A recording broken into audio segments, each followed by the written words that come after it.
हुकूमत गिराने के बाद जो सुलूक किया गया उस पर खामोश नहीं रह सकते। तहरीक इंसाफ जनरल बाजवा को जिम्मेदार समझती है।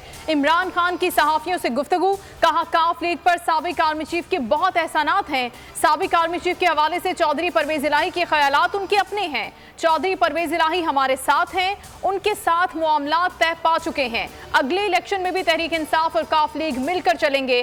पंजाब असम्बली की तहलील के लिए चौधरी परवेज इलाही की भेजी गई समरी मेरे पास मौजूद है। पाकिस्तानियों को मायूस होने की जरूरत नहीं। 2/3 अक्सरियत से असम्बलियों में वापस आकर इदारों में इस्लाहात करेंगे। इमरान खान की एंकर पर्सन से मुलाकात में गुफ्तगू। ट्वीट में लिखा कि इम्पोर्टेड सरकार ने मईशत का जनाजा निकाला, दहशत गर्दी से निपटने में भी नाकाम रही। दहशत गर्दी में 50% इजाफा हुआ। इनकी सारी तवानाइयां NRO 2 के तहफ़्फ़ुज़ पर मरकूज हैं। इंतखाबात मईशत को मुस्तहकम करने का वाहिद हल है जिससे ये घबरा रहे हैं। तहरीक इंसाफ और मुस्लिम लीग काफ के दरमियान इंतखाबात में सीट एडजस्टमेंट पर पेशरफ। PTI ने शाह महमूद कुरैशी की सरबराही में कमेटी तश्कील दे दी।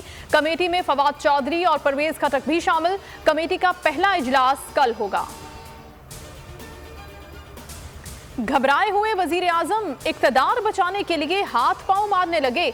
जोड़ तोड़ की सियासत तेज हो गई। शहबाज शरीफ की लाहौर में चौधरी शुजात से मुलाकात। 15 मिनट तक पंजाब असम्बली बचाने के लिए मुशावरत। नून लीग के पार्टी इजलास में परवेज इलाही के खिलाफ तहरीके अदम एतमाद पेश न करने का फैसला। इमरान खान के खिलाफ इंतकामी मुकदमात बनाने में तेजी की हिदायत। शहबाज शरीफ ने फोन पर आसिफ जरदारी से भी सलाह मशवरा किया।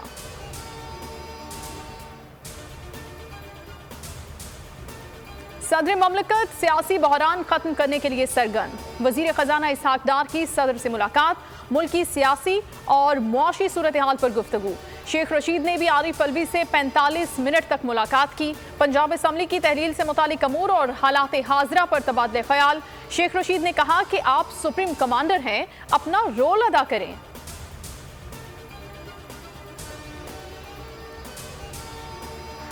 इंतकामी कार्रवाइयों का पोल खुल गया। बलोचिस्तान हाईकोर्ट ने बुजुर्ग सेनेटर आजम स्वाति पर दर्ज मजीद 3 मुकदमात भी खत्म करने का हुक्म दे दिया। बलोचिस्तान हाईकोर्ट ने फैसला सुना दिया। इससे कबल अदालत आलिया ने आजम स्वाति पर सूबे में दर्ज 5 मुकदमात खत्म करने का हुक्म दिया था। असद उमर ने वकला से खिताब और बोल न्यूज से गुफ्तगू में कहा कि अवाम के फैसले कहीं और से हो रहे हैं। अदलिया की आज़ादी की तहरीक के जो नताइज देखना चाहते थे वो नजर नहीं आए। बलोचिस्तान हाईकोर्ट के फैसले पर खुश हैं। तोशाखाना की बहती गंगा में किस किस ने हाथ धोए, किस किस ने तहाइफ लिए। लाहौर हाईकोर्ट ने 1947 से लेकर अब तक तोशाखाना से मुतालिक तफसीलात तलब कर ली। विफाक को तोशाखाना की तफसीलात 16 जनवरी तक पेश करने का हुक्म।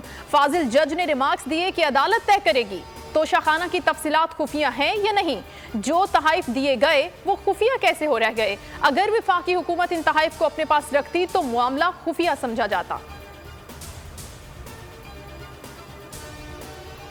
बन्नू में दहशतगर्दों का CTD कैंप पर धावा। गुज़श्ता रात से सिक्योरिटी फोर्सेस का ऑपरेशन जारी। दहशतगर्दों की फायरिंग से एक अहलकार जाँ बहक। CTD कंपाउंड और बन्नू छावनी से मुल्हिक सड़कें आमदोरफ्त के लिए बंद।